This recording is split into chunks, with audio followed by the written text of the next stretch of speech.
Julian, are we streaming? According to me, we're streaming. Yeah. Okay. All right. Can you hear? Can you? You can't tell whether I haven't done an audio test at all, so I don't. We'll. No. Someone somewhere. Sorry. Just. That's what I mean about not being. Oh, there.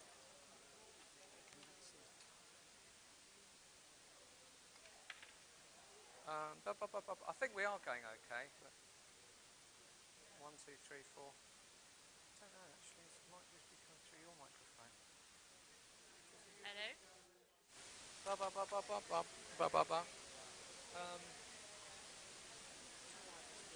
course it is. Of course it is. Yeah. No, not at all.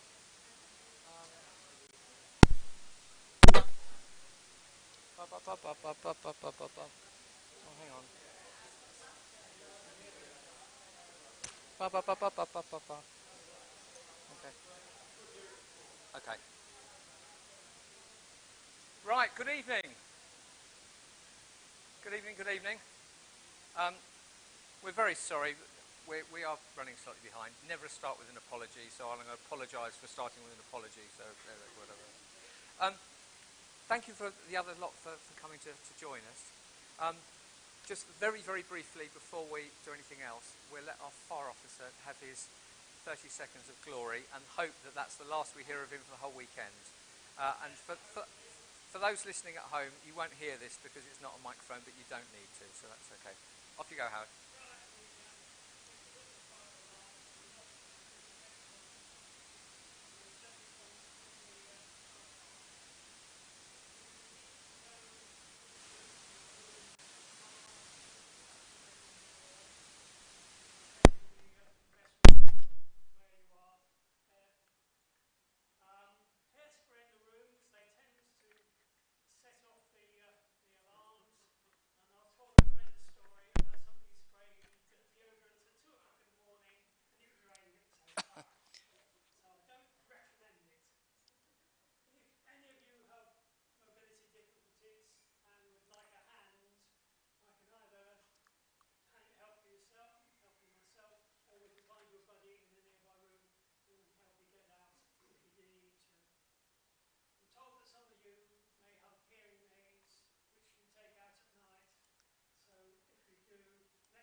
We'll do it later. Of course, the microphone's on. Of course we've signed in. Yes, of course we have. It's the first thing we'd do, isn't it? Yeah, the registered by the office. And change you need to make your own way to the car park.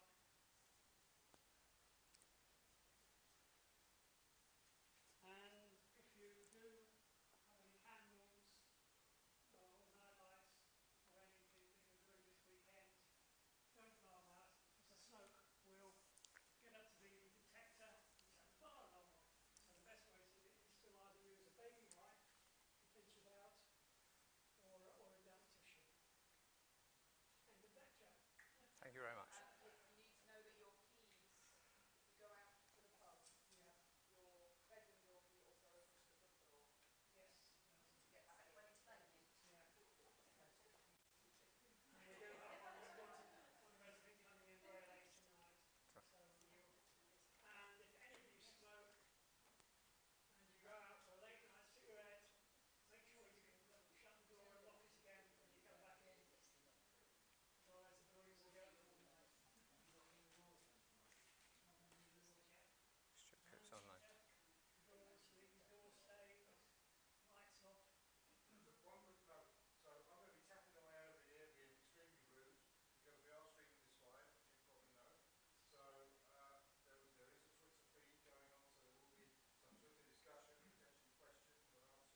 Yeah, after Lizzie, yes, that's fine. Is there a moment where we're going to sneak out for a right without handing? No, we'll tell you when to go. Okay. You usually do tell me. Yeah. Right. Let's get into this session because I realise that you guys have got the revolution not want to get on with those. This session is talking about 3 recipes for a successful Unitarian group. And by that, I mean we're going to look at, first of all, Bridport, and then you can watch it later on demand for the people that are not here. We're going to look at Billingshurst, and we're going to look at Lewis, all of which are congregations, or the Unitarian groups, I shall say, which a few years ago were really at rock bottom. And they've used different recipes to really transform themselves and become an incredibly active group. And I think there's an awful lot of lessons, or at least some lessons, that these groups can actually provide other Unitarian groups. So the first one we're going to look at is Bridport. Now, before I get on to Bridport, etc., I've been down there a couple of times, and it's different. And let me just give you an example of how I believe that it's different. Which I think is fabulous. When I was going to go down there, one of their main people involved said, "Oh, mind the homeless people on the front doorstep." Okay. Now, my immediate headspace said, "Of course I'll mind them. I mean, I don't want to catch fleas. I might be sold big issues. I might be, they might bite my arm off because they haven't had lunch, etc. Of course I'll mind them." But the sentence was followed up by, "We do invite them to go to sleep on the front doorstep, and they need their sleep, and we don't like people waking them up unnecessarily."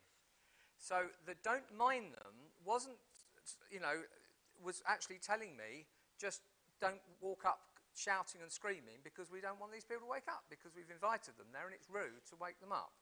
And that's sort of a very different approach that Bridport have got to sort of many bits and pieces. But, Lizzie, your position there, to start with.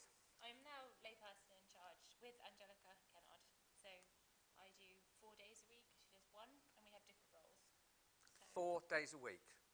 Oh, okay, So what's happening during 4 days a week? So what is happening in those 4 days a week? Roughly an average week. We're open every day, actually. So we have 2 services a week, Friday evening, Sunday morning. Wednesday meditation. We have monthly groups, kids groups, intergenerational groups. Many of the rooms are used for community sessions, workshops, choirs, baby singing groups, writing groups, the whole caboodle, really. So, on an average week, how many activities will there be? 40, so? 40 a week. Yes, and some of those are Unitarian-run chapel events, and some of them are what we call our wider community. So everyone that uses the chapel might hire a room and run a workshop space, but the reason that we've grown is that we're including them as much as possible. If they come and use our space, we invite them to things. We ask them to help out on a Saturday for our we have a school cafe and books sale, which we've done forever, actually. That's one of the things that we've kept just the same. The same people come in on a Saturday, buy books, have coffee, meet each other. And the volunteers that run that has grown now. We've got a big rota of people, and they're all involved in the community somehow. So, for example, if they've got there's a yoga class going on, we say that we want to know more about their type of yoga, and would they come and talk in a service for us, and then they get to know what the services are like. And before you know it, quite a busy community. And people start taking ownership of the space. That the chapel in the garden is now, the chapel in Bridport is known as the chapel, and everyone knows what you mean when you say the chapel, which is great. And that wasn't the case 5 years ago. They didn't know what was really happening there, if anything. And so it's now very much got a life of its own, and lots of people that use it. sorry. I've realised that we've got a bit of a microphone problem. Sorry. No. I'm just going to wire you up with this one, to be honest. Sorry. I realised while we were. Just click that on. Yeah, just click that on. Click that on.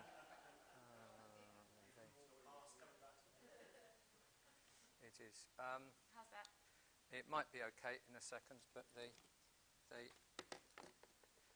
this is what I was dreading, because I'm 2 hours behind on my setup, and I thought that we would not start cleanly because of this, but and strangely, these needs new batteries, which is just the sort of thing you don't want to happen. But hey ho.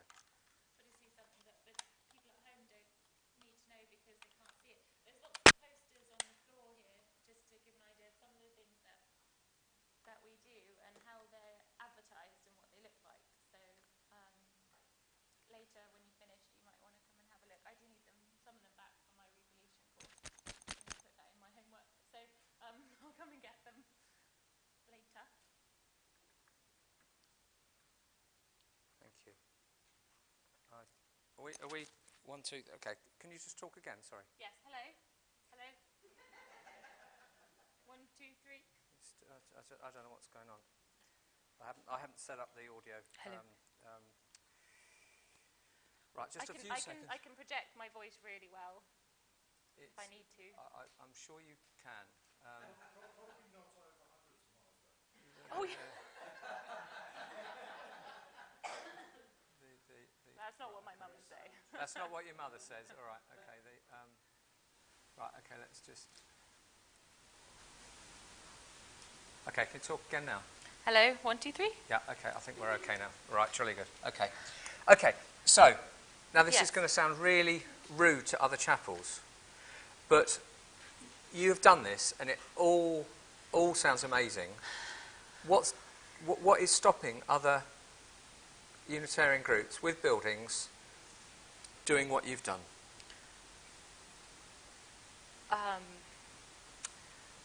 Excuses?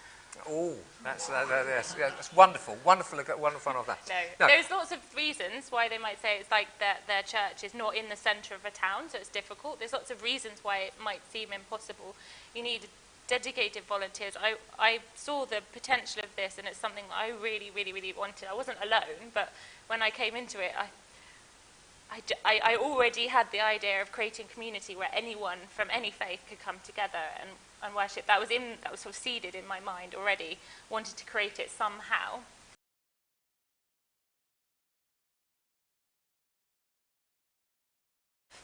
And commitment as a volunteer, usually. So I did that voluntarily for a while until it got big enough to move into the next step. So you need it didn't spring out of nowhere. It did take time. But it hasn't taken a huge amount of money, has it? I mean, not. You know, not really. No, I mean, some people use money as an excuse not to do things, but you just sort of reinvested a lot of the money that's come in from the lettings and things like that, hasn't it? Well, we started letting, so we didn't do that before. So we had to get the rooms ready to be able to use, and that was done with volunteers and paint and music and having a bit of fun and painting, getting the spaces that we did have cleared of years worth of things and pantomime clothes, getting them out and using the space and telling people about what we had to offer. And that's how it started, really. You need time and an idea of what your chapel can do to start regenerating. Yeah. But it now, obviously I'm not going to go into details because that would be financially embarrassing for you, but it actually now pulls in enough money to pay you, to pay you for 4 days a week. Yeah, so building crises aside, to do with falling, if the chimney's falling off, that's kind of a problem. But yes, that aside, lettings and fundraising, Sunday services that have gone up, therefore the income has come up. That's helping pay. It is paying, rather. It really is a brilliant story. Should we see one of the little videos that you've got now? Sure. We've got a couple of videos. It's very fast. It's just an idea. It's very fast. It's very fast indeed. So we're just going to move it across to the people at home to watch. I hope you get the sound at home, but we're but my apologies if you don't. Is it right at the beginning? I don't think it is. It's not right at the beginning. All right. Okay. Here we Maybe go. it is.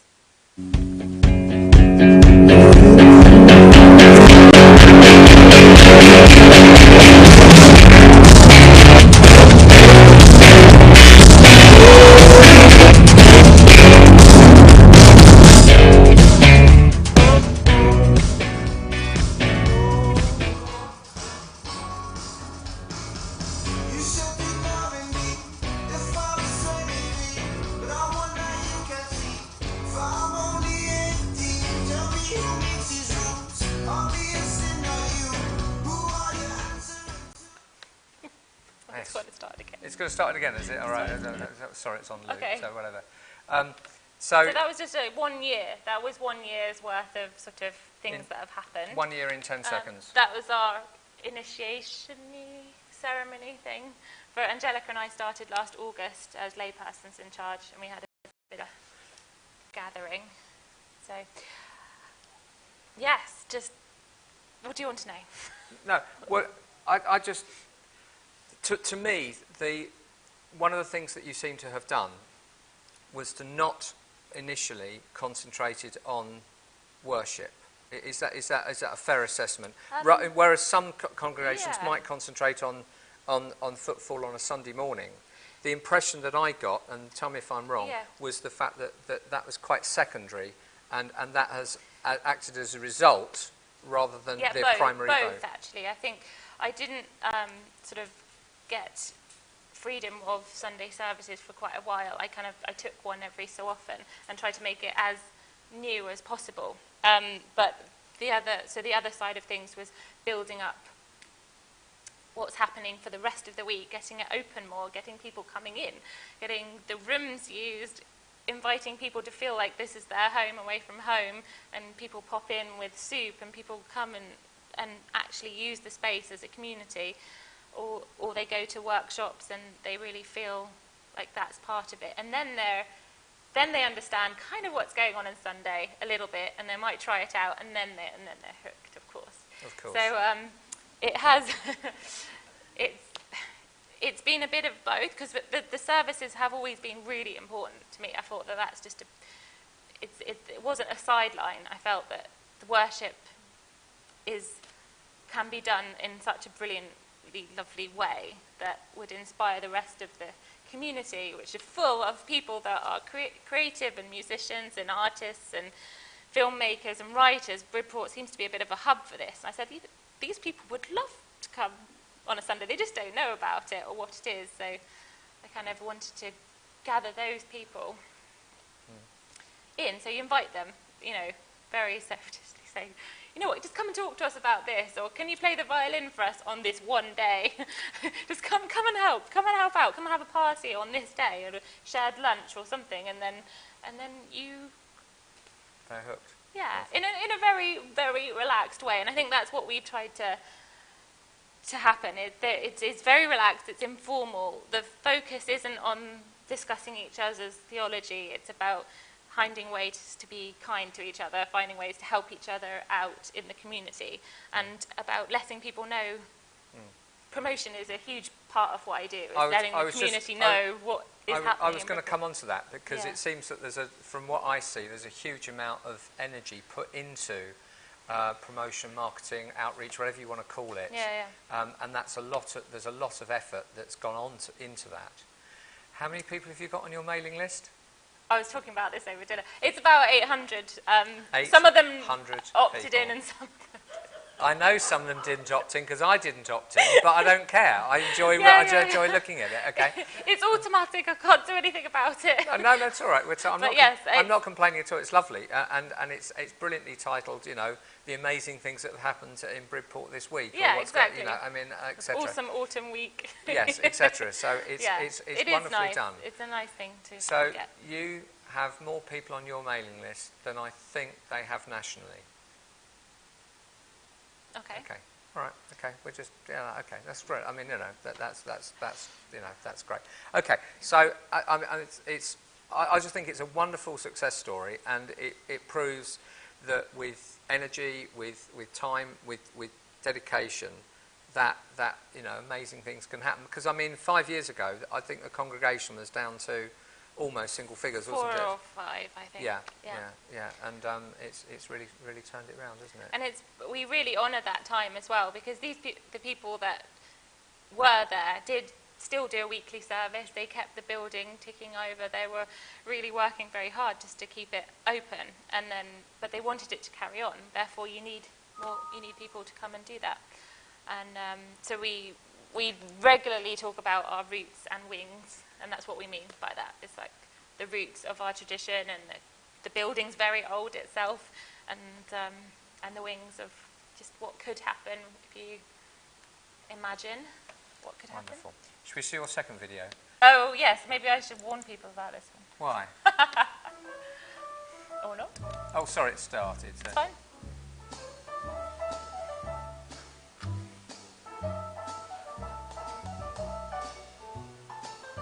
Just a normal Sunday morning.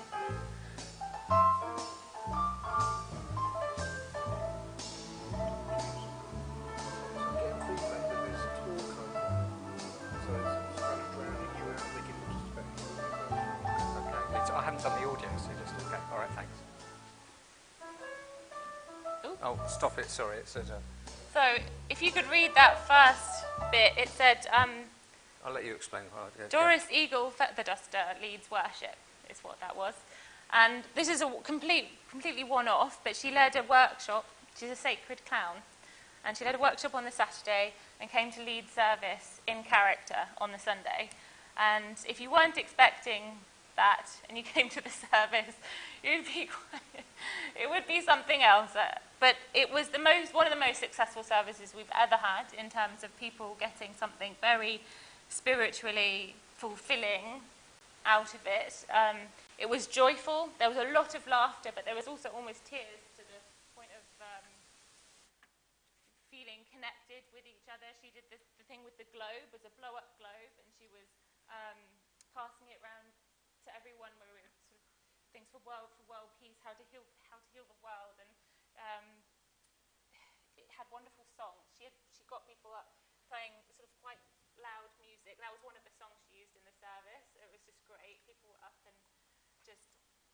I saw people sort of healing before my eyes. Somebody that was really recently bereaved, had been coming to the chapel a lot, got up, danced, sung, and looked like he was really out for the moment, just in a joyful space. And that was very moving for me to see the congregation just wholeheartedly trust that this is okay, this is all right. It doesn't happen every week, but it is something that we want to join in on. And she's full of love. She comes from a heart space, and that's what that was. So we do have unusual services, including ones like this, family services, and multi-faith, a lot of multi-faith worship. So, yeah. Well, thank you very much. It's really inspiring to hear what's going on. Unclip yourself before you disappear, but never mind. But so thank you for your time, and thank you for Revolution for letting us come in that. So thank you very much. Okay. Thank you. That's all right. Thank you very much. Yeah. Okay. Right. We've got some problems on sound. I know it's an excuse, but I lost 2 hours setup, and we're paying the price a little bit. All the rest of you Revolution people can wander off now. Thank you very much. We'll see you later on in the weekend. What we're going to do here is, while I try and sort out the sound, we're now going to move on to Lewis, and there's a lovely video that we've got from Lewis about what they're doing there, and I will that one. Just find. Here we go. So we'll watch this. Well, I'm Lucy, and I volunteer. And I've been doing this for, I'll say 4 years now. I just think it's a fantastic place to work at. I'm here every Wednesday. I do the breakfasting with the food. Then I do the till sometimes.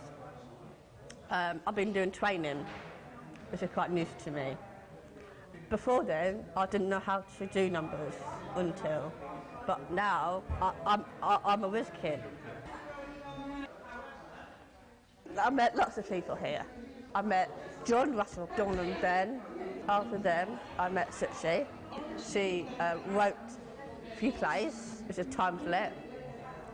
And I've been in that, involved with Sarah Gordy. And come to live deaf and keep saying, "What's up, mate? I'm deaf. Can't hear you." So through the Oyster Project, there's lots of different people who are amazing. They all are. If they wouldn't be amazing, I wouldn't be here. And I've been amazing myself. I think I have. The Oyster Project is like a family to me, and I adore that.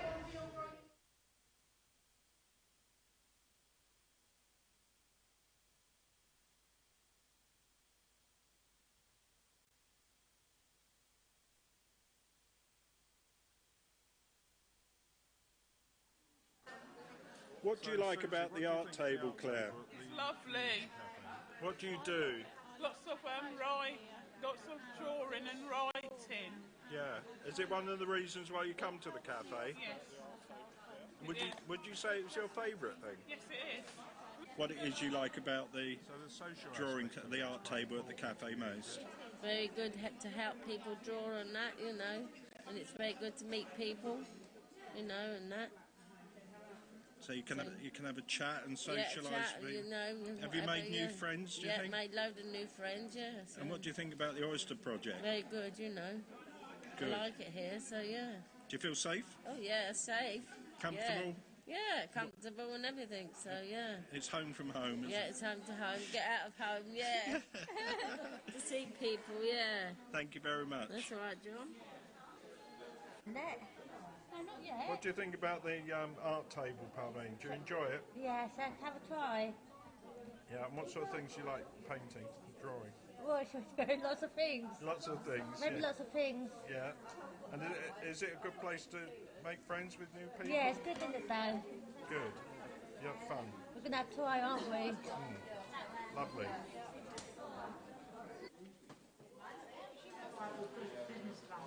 I mean, this might sound really stupid. I'm not suggesting you don't. And it actually gave me confidence, where Right. I was sort of lacking in confidence Yeah, because sure. of the major So it's operation. sort of a form of therapy. Yeah. I use it as therapy, but I also I'm really pleased with Michi as a teacher because she's really helped me to bring my watercolour landscapes on by example. And we can chat about anything, yeah. And we have chatted about things, and it's been a real sort of nice thing to have made lots of friends through the art table. Because we wouldn't have chatted otherwise. We would have sat down and ate our food and chatted to the same people. Whereas in the arts table, you can have lots and lots of different people come in, and you get to know them. Hello, I'm Simon, and I'm an Oyster member. I've been a member for about, I think it's about 2 years. I was a bit nervous to start with, but I soon got used to it. I do arts and craft on a Monday, and on the Tuesday I do the cooking club, and I help run the soup kitchen on the Friday. I help her prepare for the cafe. I do. We cook different stuff every week. Well, it teaches me how to handle knives and that, you know, knife training and that. And you have to be careful with that. I have to get the soup prepared, and then we have to reheat it up. And I'll go off and buy some bread to go with the soup.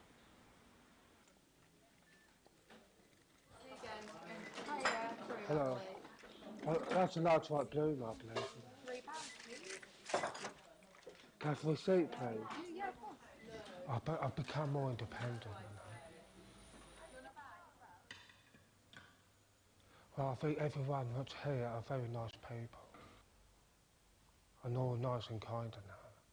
Yeah, 'cause I get to know more people. I like helping with the Oyster Project. I don't end up dropping nothing. Maybe we'll try it next week sometime. Yeah. See how you get on. I think it's fantastic. I think it's a fantastic place. I do.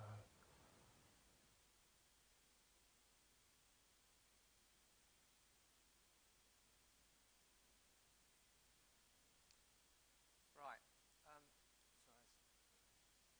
Put this back up. I do hope people can hear me at home because, as I said, we'll get the volumes and the audio sorted out for tomorrow, but it's very difficult. I can actually do on the fly. We're going to try and be even more ambitious now because we are going to try and Skype John, who is the main person behind the Lewis project. So let's see whether we can Skype him and we can see what happens.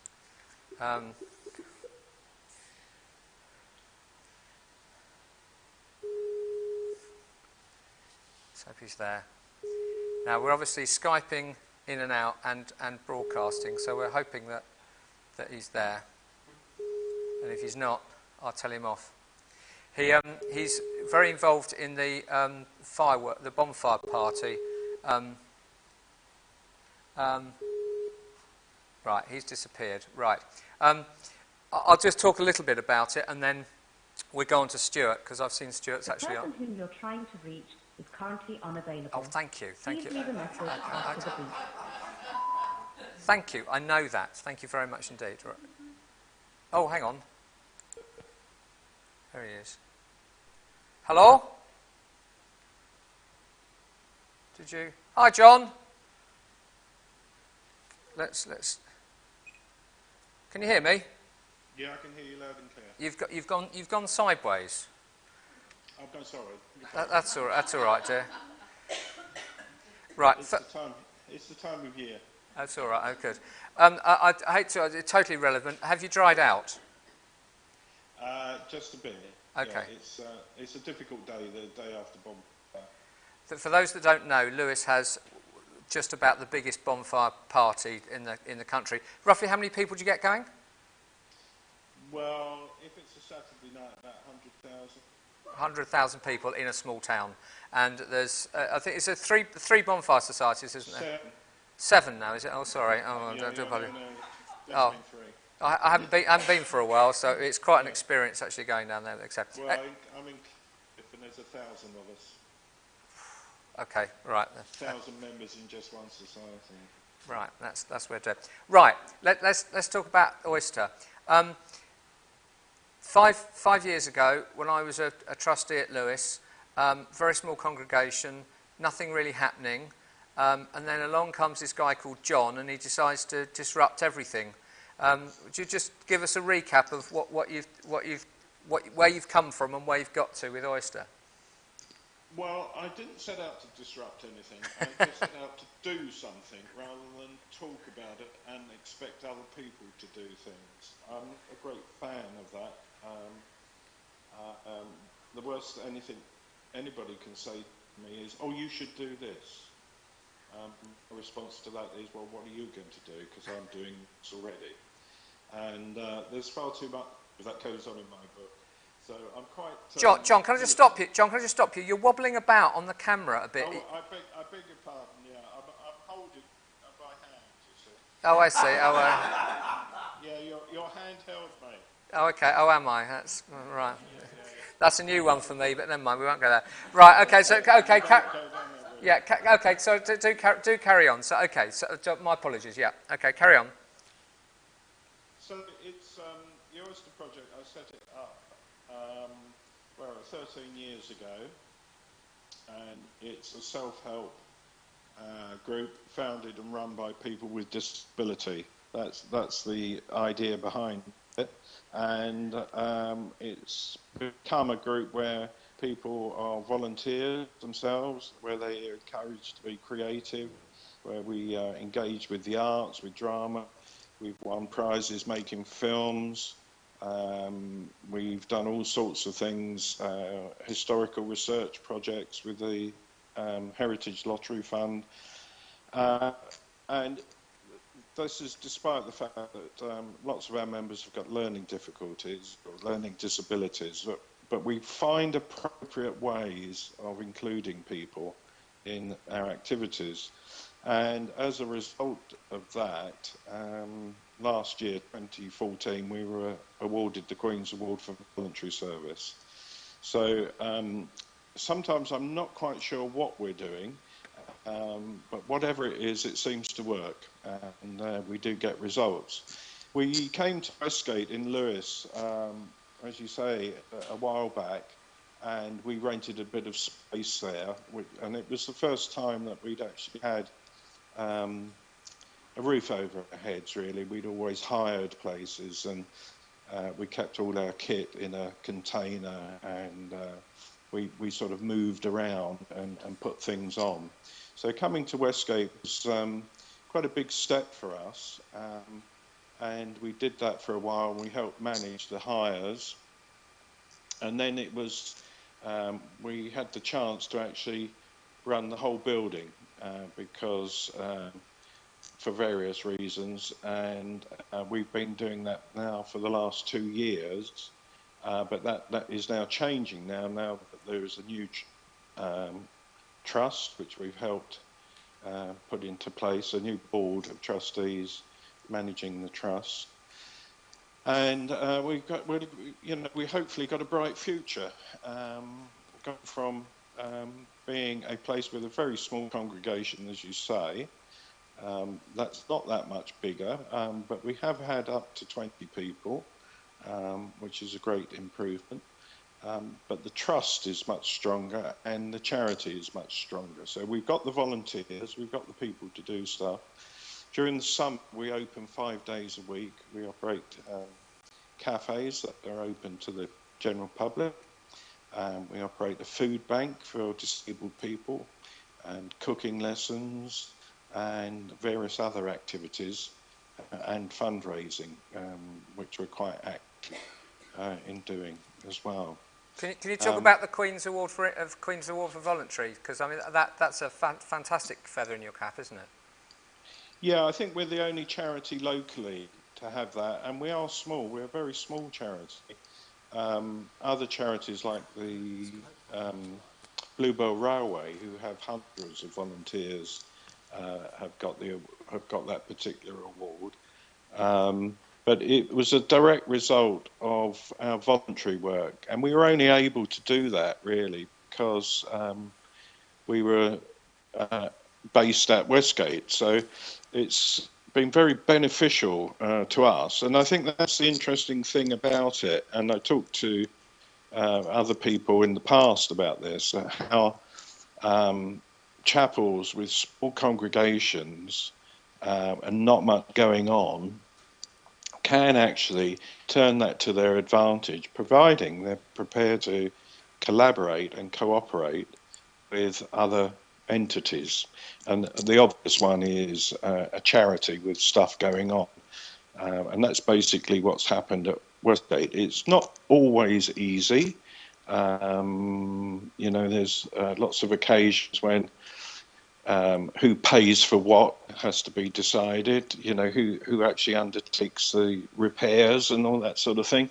So, it can get a bit fraught at times, but there are always ways around these things, providing you keep talking. And I think that's the answer, really. I mean, I just think it's amazing. It's completely transformed the building.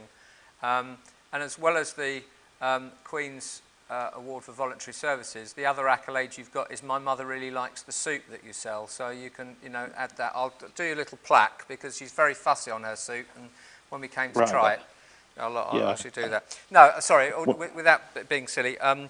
It's just, I think it's just an amazing example of where, a lot of energy, yeah, that's, sorry, the dog wants to ask a question, but I'm not quite sure what it is. You know, a lot of energy is put in, and I know it's been a bit up and down, but it is so wonderful to come around and do that. Do you want to talk about the radio? Yeah, we about 4 or 5 years ago we started doing DJing because that's something that appeals to young people. And if you want to have an organisation that's got legs, you've got to work with young people. It's just you know, it's a no-brainer. And you can't expect young people to want to come along to coffee mornings. When I was a young person, many moons ago, I wouldn't have wanted to go to a coffee morning. I probably would have gone to a disco though. And so DJing was how we started. And then we got into casting, which is basically making a recording, a standalone recording that people subscribe to, so they get the latest version. You publish it, and then from there we went on streaming, so that we stream shows live 24/7, and that is called Radio Lewis. And it's predominantly, or it was predominantly, people with disabilities, particularly chaps and chapesses with autism. It's very effective activity, because behind the microphone you can be whoever you want to be.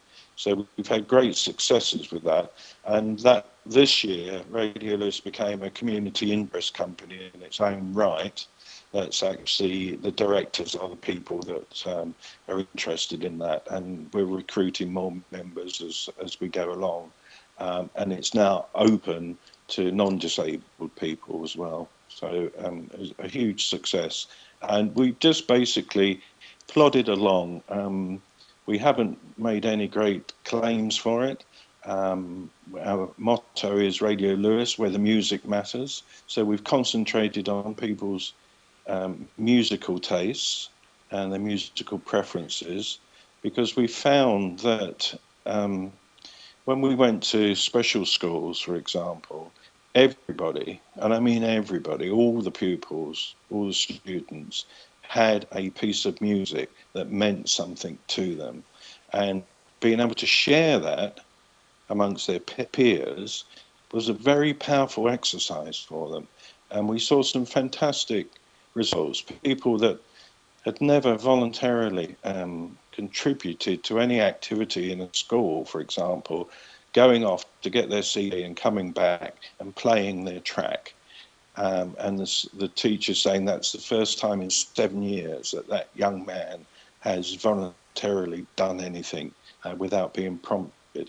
So very powerful stuff. But again,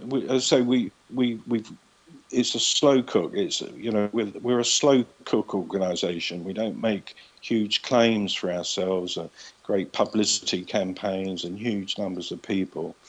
We just keep plodding away, and it seems to work.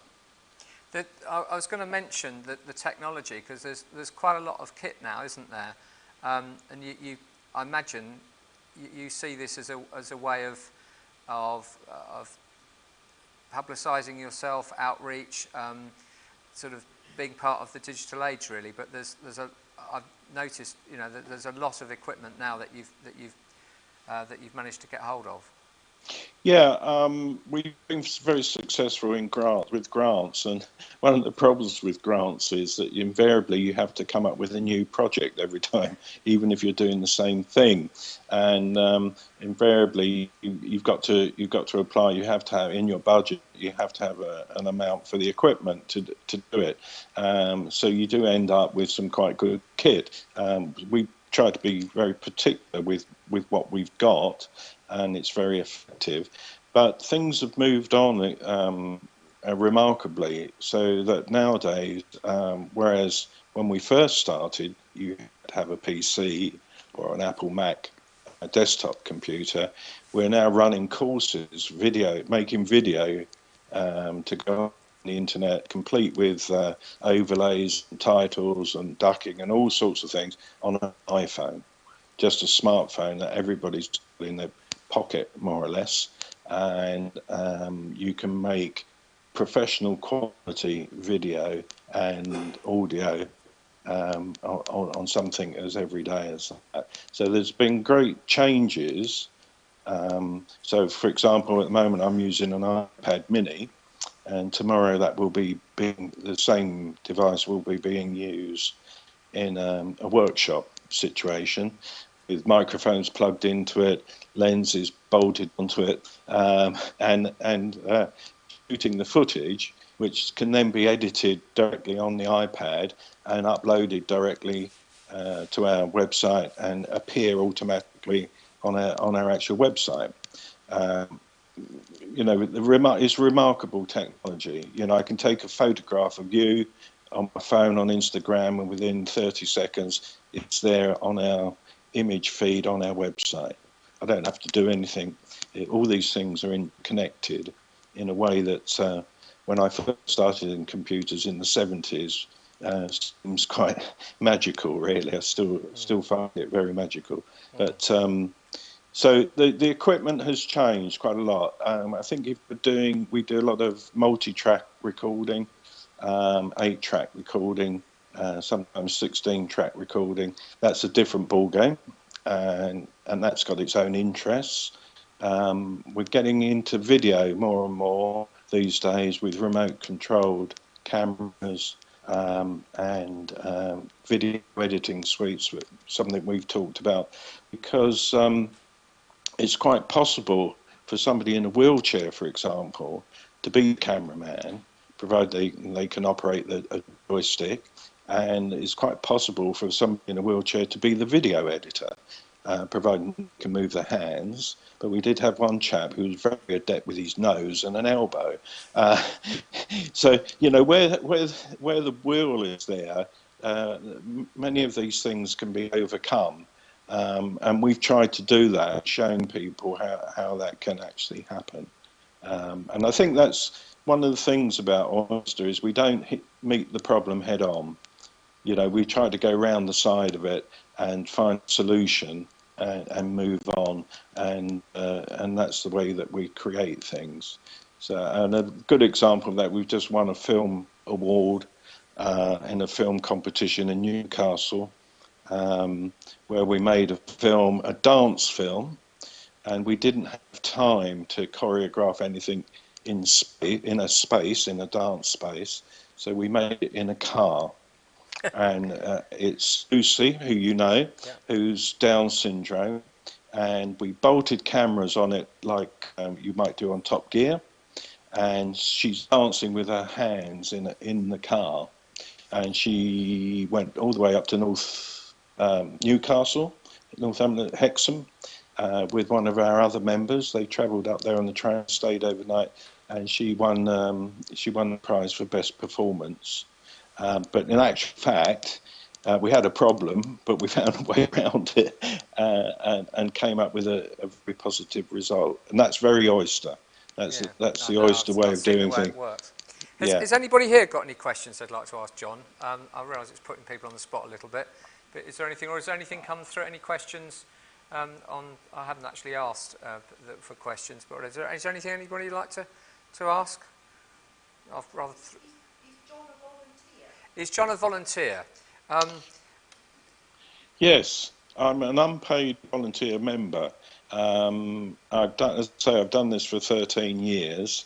And it's basically taken my life over. I've been in at Westgate every day since we went back on the 1st of September. I haven't had a single day when I've not been in.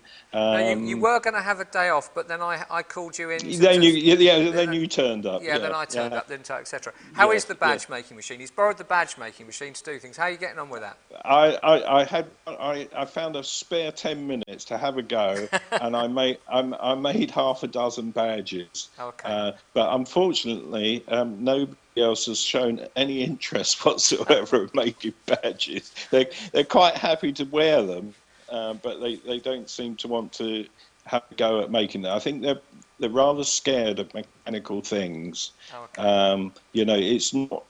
It is a scary thing for some people. I know that may sound a bit feeble, but you know, I'm sure we'll get there if we get a bit more time. Yeah, no, you've got I'm it. You've sure got we'll it for get a while. That's not a problem at all. Yeah. Look, John, yeah. we've got to move on. Thank you very much for spending the time this evening. I mean, now I've made you not even have an evening off. You see, at home. You know, you've had to Yeah, I know. but Yeah. never mind. Well, if it was any consolation, we had a very, very nice soup today. Oh, well, there we go. It was pumpkin, carrot, and coriander. How flash is that? It was absolutely delicious.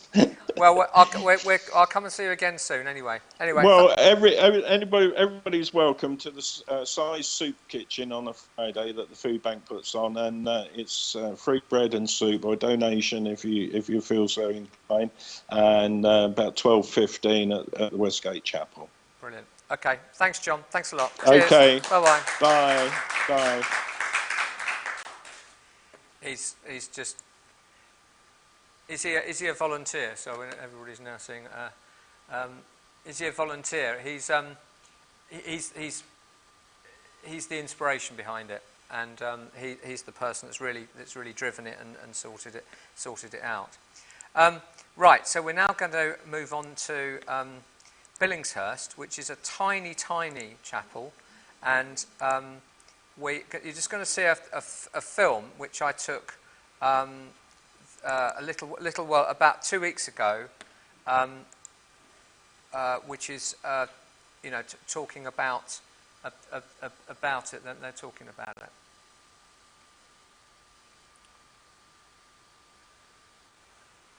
And I don't know why there's no sound.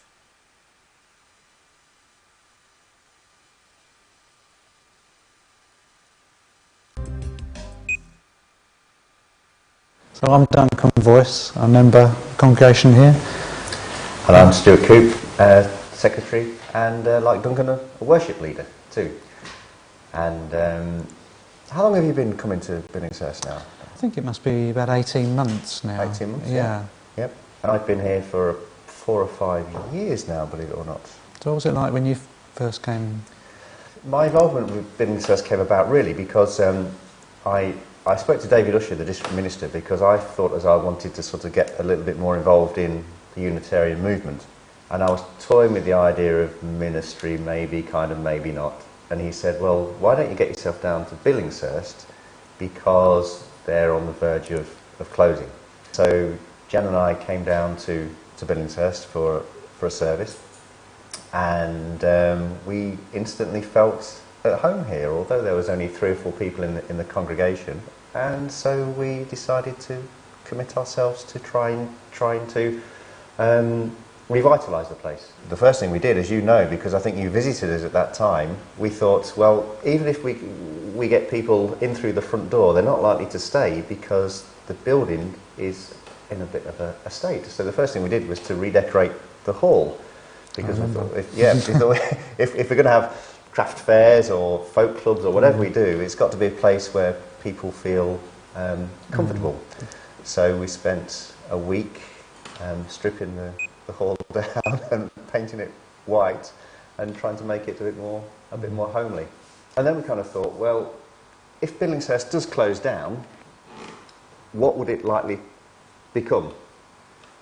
And I was thinking, well, it would make a good little art centre. So then I thought, well, before it closes down and becomes an art centre, why don't we try and make it into an art centre before that actually happens? Yeah, and although that's had sort of limited success, we have built up a folk club, which brings in 20, 30 people every month, so it's a little bit of income. How long's that been running for now? About 4 years now, about 4 seasons, yeah.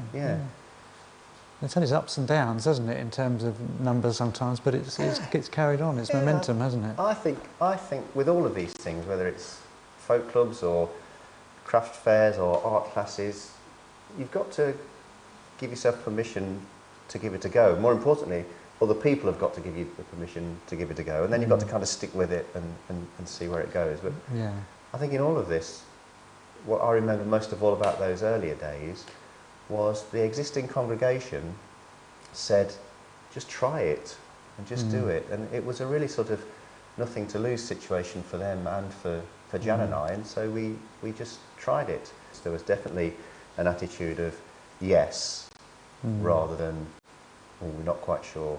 about that. There are one or two maybes, and that's fine because there should be maybes. Yeah. But There's a difficult balance, isn't it? Making changes, big changes, and then maintaining the traditions and you know, holding on to the good things, the essence of it. Yeah. Treading carefully and being respectful is the way to go about. You sort of popped in and out when we were starting this idea. I remember you come to do the fire risk assessment, and you helped do decorating and I think things. I fiddled around with the heating. Fiddled around with the heating to try and get that going as well. And then you said you wanted to come and help out. There was a need. You know, I could see that you were what you're trying to do, but I think we had conversations on the train. You know, about when we were going up to do the worship studies course about. You just need a nucleus of people. You need a certain amount of people to make things happen. If you've only got one or two of you, it's really difficult, isn't it? And but we don't live so far away. And although I enjoyed being at Horsham, it might make a big difference by coming here and supporting you guys, really. So got fully involved. My wife Dawn became the treasurer before she knew what happened. Not to be. We were on the committee and involved in you know, a lot of activities. And the first activity, of course, I did was I think I did it before I became a member here. Was the meditation? That's right. Or around about the same time. That's right. Because chatting to people, we were talking what would be useful, what would people want to come along to, and one or two people said they'd be interested in meditation that I used to do at Horsham. So we started that on a Monday evening.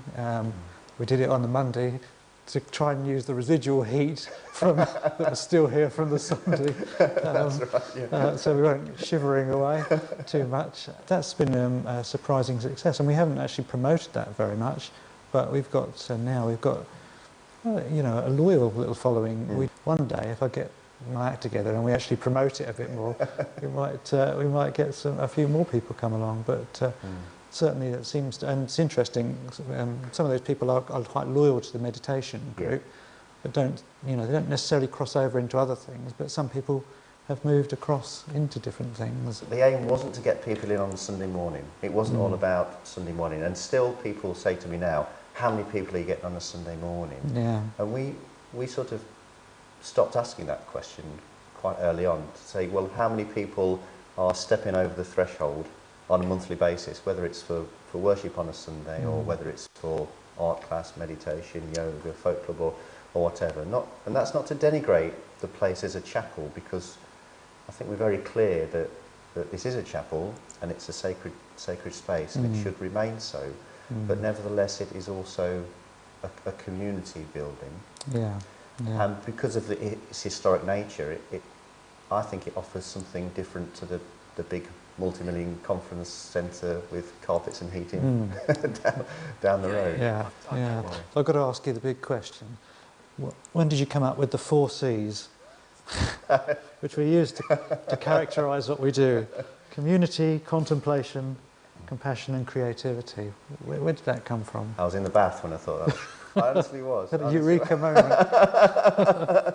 When we sort of embarked on this journey, we wondered to what extent was the Unitarian tag and the churchiness of the place acting as a barrier to getting people to use the building and to explore the spiritual side of their lives that they might be doing, but not in connection to any formalised religion. And so I had this idea that maybe we should go about promoting ourselves more about what we do rather than what we believe. And when I thought about all the things that we did, then they began with C. It was community, creativity. I thought we were doing a social justice aspect as well, or at least we had an aim to do that. So that was our compassion. Meditation begins with M, and it just didn't fit. But Christians have a great heritage of contemplation. Yeah. And so to keep it certainly falls under that category, doesn't it? Yeah, definitely. And also with the word contemplation, I think it encompasses the meditative as well, but also more widely as well. You know, contemplating thoughts and ideas. And the same with creativity. By creativity, I don't think we particularly think of the performing arts or the visual arts. It's about creative thinking as well. Easy to remember. Well, that's the thing, isn't it? Because I suppose it's about marketing the place as well, isn't it, to a certain extent. I mean, it's not something you perhaps would normally use in a conversation about the church, but it wants to be something memorable, doesn't it? It's that simple and easy. Which, when people ask you what Unitarianism is, often it's quite tricky, isn't it? Yeah, that's right. Now, I see a big danger with Billingshurst, and that is we've kind of got a core amount of people who are willing and able to move it along. We've got some activities which are kind of set up and they rumble along nicely. We've got a new roof, we've got new drains, fully decorated building. We can just about pay the monthly bills. But the danger is that we settle back and don't try to move the place forward. Yeah. Would you agree? If we weren't careful, that could happen. But I think we're still interested in looking at exploring different ideas. And I've been encouraged by, we've been running a community cafe once a month, which has been a great way of having the doors open. I think the problem perhaps that the place has had is it's often shut, isn't it? Especially when you only have 2 services a month. You know, if someone was passing by, it's usually shut. I've been encouraged by people popping in and saying, you know, I've lived in Billingshurst for years and I've never known this place existed, and they are interested in what's going on, and they may not all turn up on a Sunday morning, but there may be something. And the more we can do, the better. So tell us about the big fundraise for the roof thing. That must have been really daunting. When Jan and I first arrived, the first thing that we were presented with was an architect's or a surveyor's report, and it said that the place needed about £50,000 worth of repairs, and we thought we were just never going to raise that sort of thing. And so we thought, oh, well, never mind, let's forget about that. Let's just carry on doing what we're doing and see what happens. It was real back of the envelope stuff. And so we did. And we did the folk club and craft fairs and various other bits and pieces. And then our treasurer, John Carter, who worked his socks off, actually, said, well, we could apply for an English Heritage grant for this. So we did. And English Heritage came along. And they said, no, it's not £50,000 you need, it's £120,000 you need. And they said, but we'll help you. And they said, the reason that we're interested in investing our money with you is because you've got other things going on. You're not 4 people meeting twice a month for a service, but we can see that you're trying to put some energy and enthusiasm back. It's a good job they didn't come a bit earlier then. Well, possibly.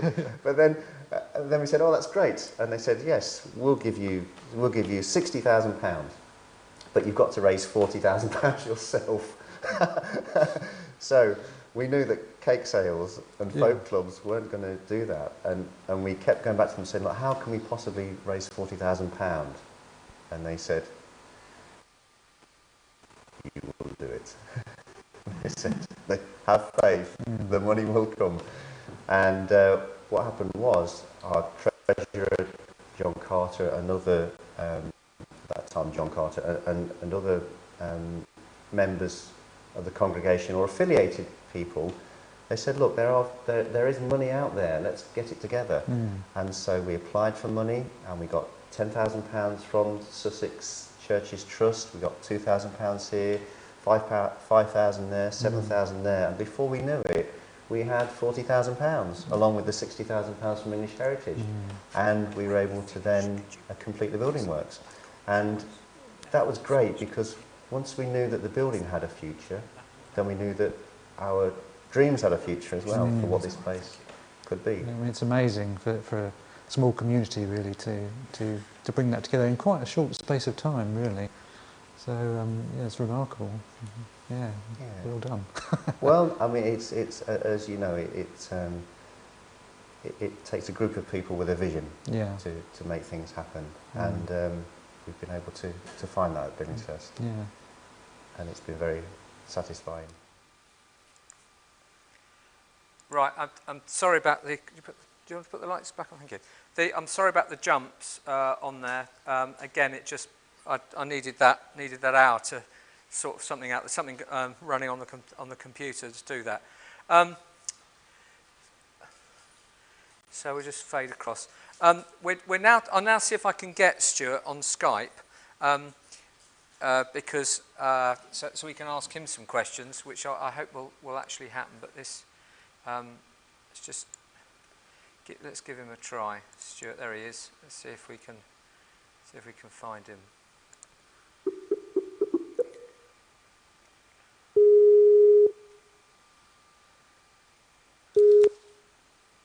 Hello.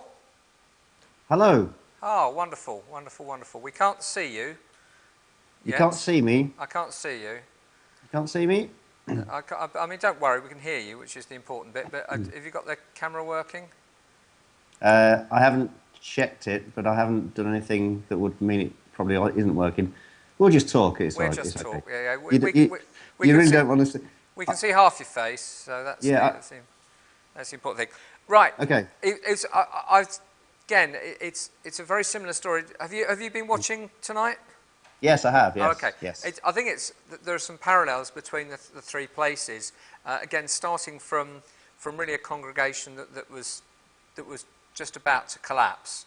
Yeah. To where you are now, which is a functional building. Just to sort of push it forward, you were talking about worrying about the plans and it sort of resting on your laurels. Did you have your meeting? Have you worked out how you're going to push things forward? Yeah, we're continually thinking of ideas that we can use to keep the building operating first and foremost as a community concern, and secondly as a chapel, although the two go hand in hand. So, for example, I've got an interest at the minute in early Christianity, and I know that 2 or 3 other people out there who belong to the chapel and one who doesn't belong to the chapel have got an interest in that as well. So we're going to get together and meet and do a little early Christianity group, and there'll only be 3 or 4 of us, but you never know. It might turn into 5 or 6, 7 or 8. And I think what we found is if we do things that we're interested in, then other people might be interested in it as well. But if our hearts are in something, then that's a good start, because it means that there's a certain degree of sustainability there. Like the folk club as well. Jan and I were into folk music, and it was what we knew, so we thought, well, we'll start a folk club up and see what happens. And so tapping into people's interests and their passions is perhaps a good way to get other people involved.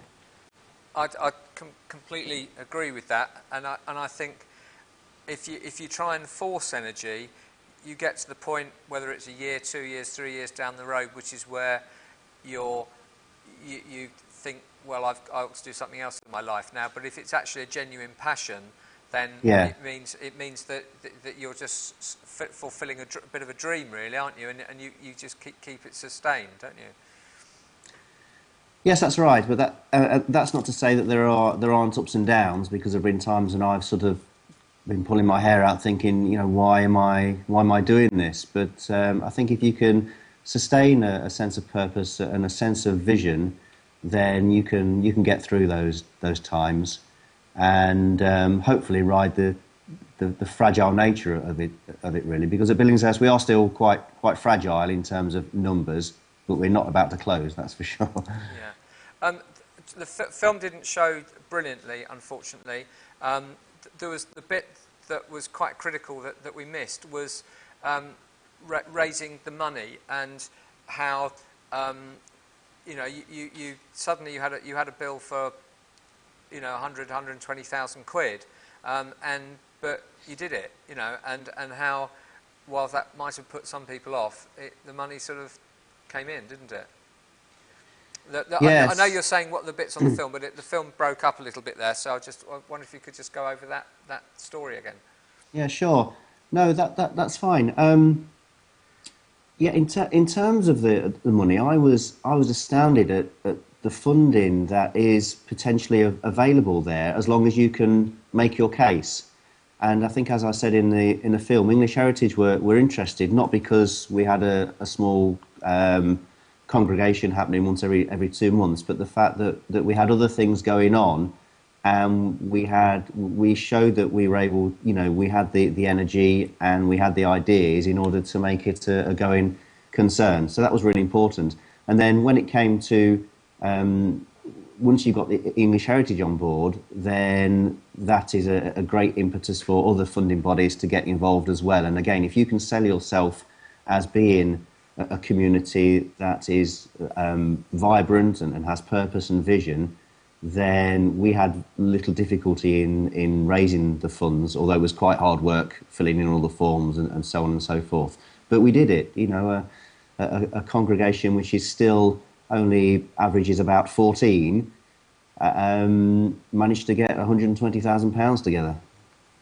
I know. It's just I thought that was a really Can I just say inspiring. what? Yeah, go on, carry on. Can I say one thing as well? I think one of the things where Billingshurst does differ from Bridport and Lewes, I think Billingshurst is actually quite a conservative congregation and a conservative area. So whereas Bridport it seems quite vibrant and energetic in that particular way, and Lewis, John was talking about the technology and so on and so forth. Billingshurst really isn't like that. It is quite low key, and as I say, small C conservative. But that's our strength, and that's what we play with. Really, that's who we are, and that's what we are. And I think if your community can be authentic in whichever way that it chooses to be, then I think that counts for something. So I wouldn't want people out there to be afraid that we're a congregation who is like this, because like this might be okay because there's other people who are like that out there as well. Okay, no, I think that's a very good point. I mean, what's the population of Billingshurst? I mean, it must be, 7, 8, 9,000 or something? Is it that sort of region? No, the village itself has got 2,000. Oh, right. And okay. the outlying regions I've calculated with the other surrounding villages is probably a population of 6,000. Okay, okay. Yeah, and again, that might work in our favour because at least we know who we're working with.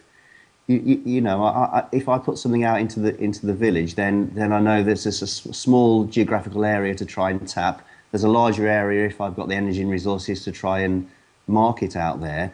But in a sense, I know where I'm starting with. Whereas I think if you're in a big town centre or city centre, it's kind of, where do I go to attract people? So being small can have its workability.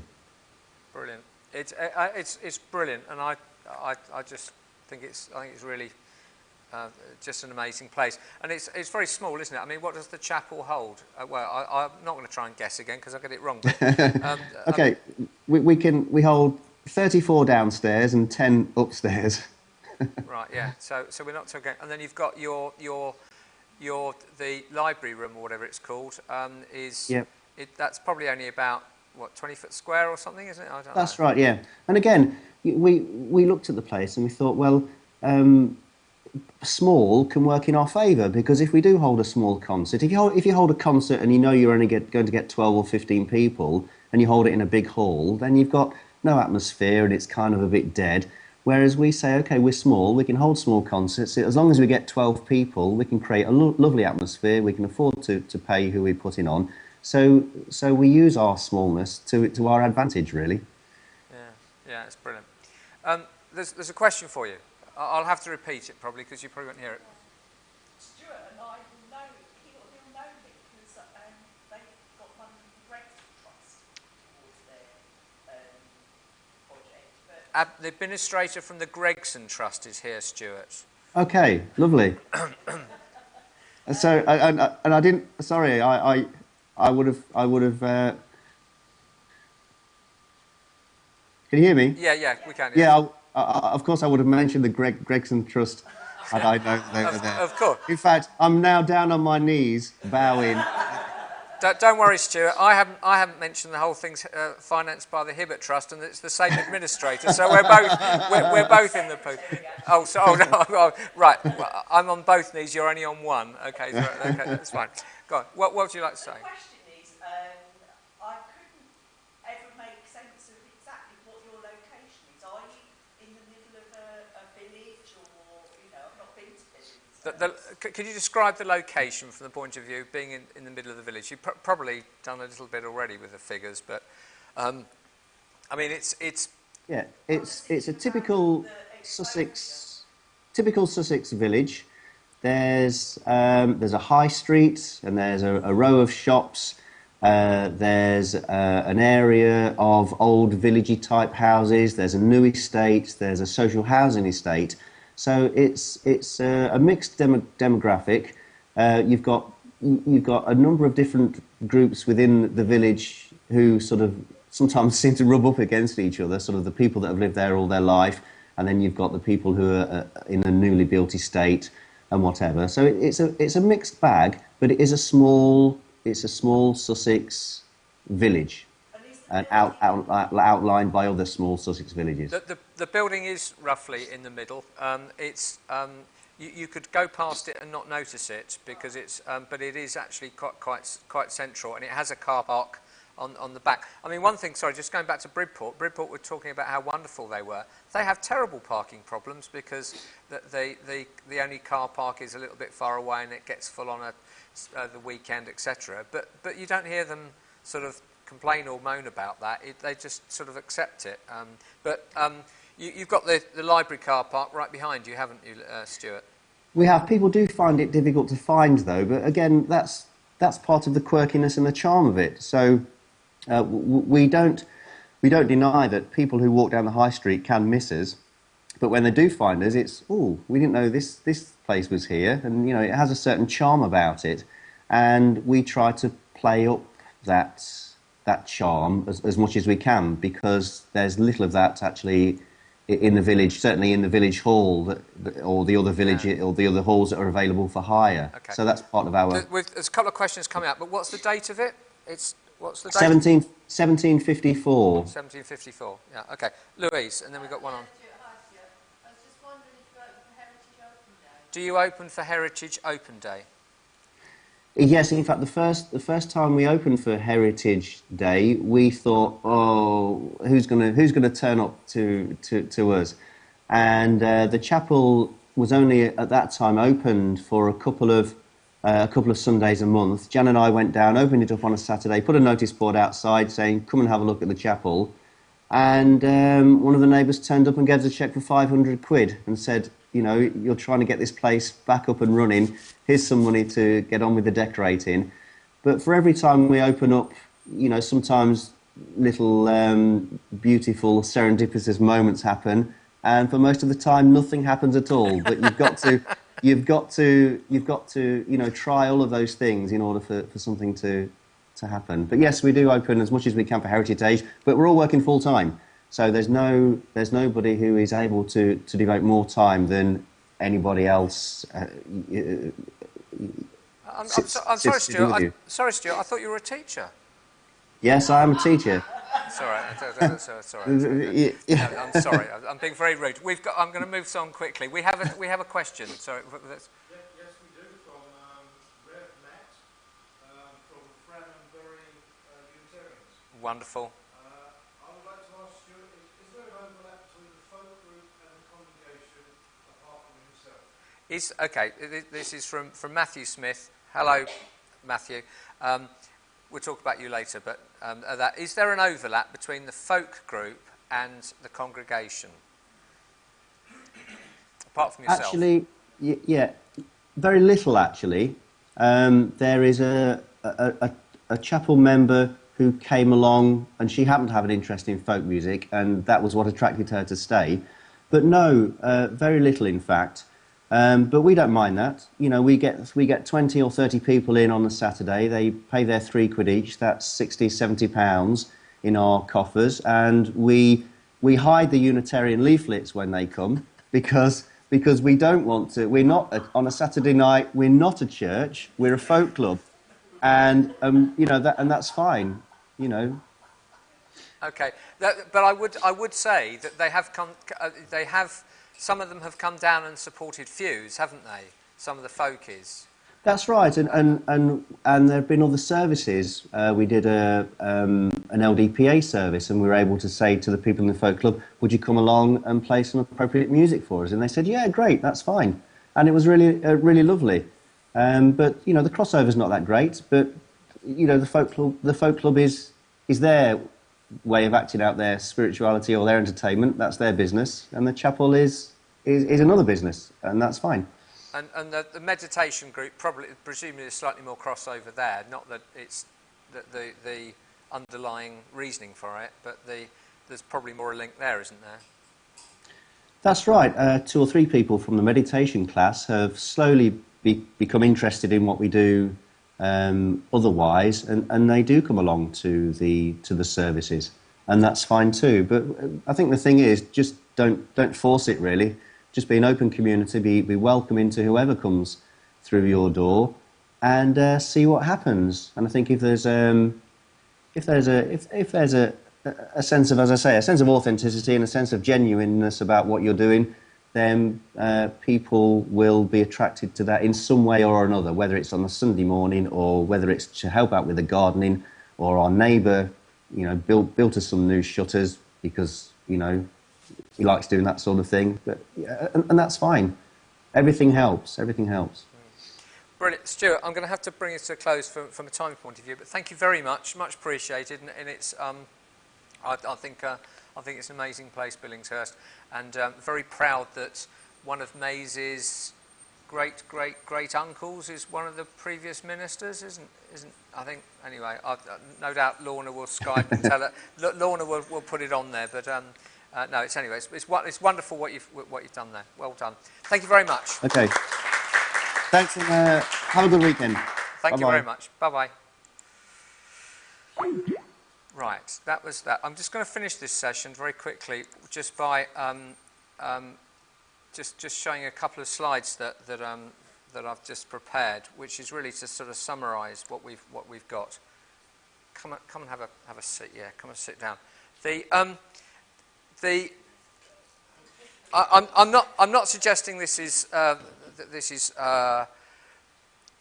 the same absolutely everywhere, or all our success stories fall into these categories. But I just tried to, as I was doing the sort of preparing this, there were some bits and pieces which I thought.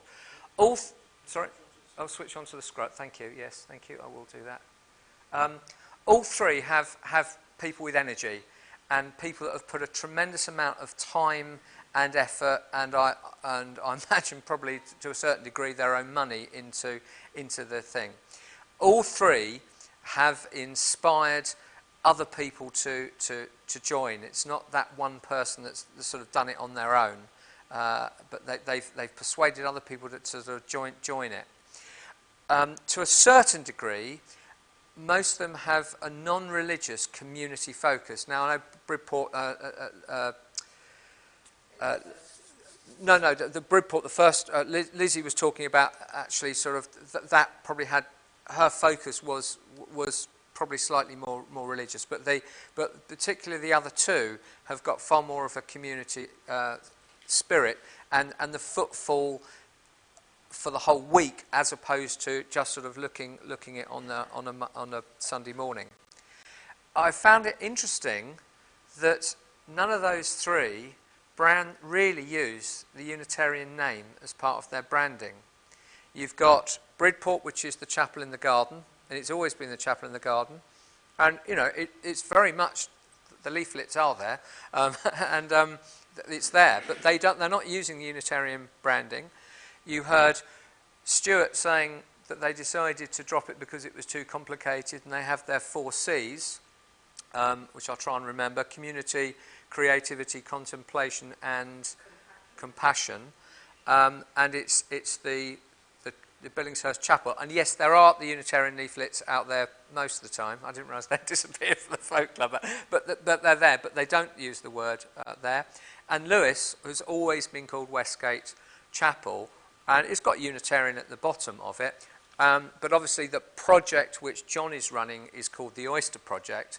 But you know, it has its Unitarian roots, but none are really pushing the word Unitarian in their branding, or that they're pushing that. Now, I'm not being critical of them doing that, but I found it interesting that those three, none of them actually did push that. I thought it was good. None of them have ministers. That's very true. To a certain degree, none of them had any money. They've all pulled themselves up by their own bootstraps. They've applied for grants where they've needed it, but they haven't sort of been sitting on an enormous nest egg which they've sort of spent or got investments which they have then been able to use. They all had the support of the very small old congregations to a larger degree. They all had very low numbers and were effectively, I'm not quite sure about Bridport, but the other two definitely were sort of really on the brink of closure, and the money bit is mentioned there. There may be other conclusions that you can draw from them, but I thought they're three very interesting stories, and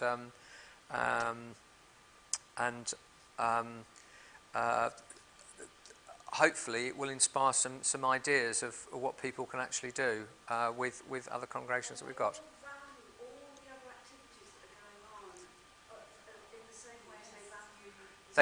Yeah, I'm going to repeat that just because people can't. They're valuing the other activities that they're doing as well as the activity. Yes, this is really what I meant by the community focus. It's it's the other groups which are creating the footfall and creating the income really. And it's all. I'm not saying it's bypassing the Sunday services, but it's in addition. Yes, the Sunday service is one or another after that. Yeah. Sure. When I noticed what I wrote down was when Stewart was talking about 4 C's, he said we promote what we do. We promote what we do, what we believe. Yes, a very interesting philosophy. Yes, sorry. They also have control over the space. They have control over the space. Yes, yes. Yes, and you know we all know of congregations which is where there's a split within the congregation about whether they should change and do other activities, whether they should or they shouldn't, you know, and it ends up being a sort of that. All three of them have, in this case, have very clear directions and very clear mandates to sort of go on and do different things. David. What's also struck me was how sort of grassroots, independent, Self-help, independent, out there, yes. Yes, I completely agree. That they have done it themselves, really, by their own bootstraps and applying for their own funding and things like that for bits and pieces, yes. And don't seem to have, it's not like, you know, well, here's the 10 things you've got to do, right, we've done one, tick, we've done. They've just it's just been organic, hasn't it? They've just got on and done it, yes. It's organic and they've gone on and done it, yes, that's true. Right, I'm going to bring this session to a close just for a second, then we're going to go into a little circle and actually sort of introduce ourselves and do all the things. But we're going to stop streaming. We have had a few issues streaming. I'm so sorry. I say I just didn't get the time to set it up and check all the audio, and we've had a few problems because of that tonight. We will sort those out for tomorrow, so we will be starting at 9:30 tomorrow morning, won't we, Fiona? Yes? Is it 9:30 tomorrow? No, you don't know. Sorry. Okay. All right. Sorry. My apologies. Okay. I thought you were a different person. Sorry. That's all right. That's all right. That shows we haven't introduced ourselves yet. So we'll be starting at 9:30 tomorrow, and I really hope that we'll have sorted out the glitches. Please do keep adding comments online, and please join us for the outreach training. But we will say goodbye to Internet Land now. Thank you. Okay, bye-bye.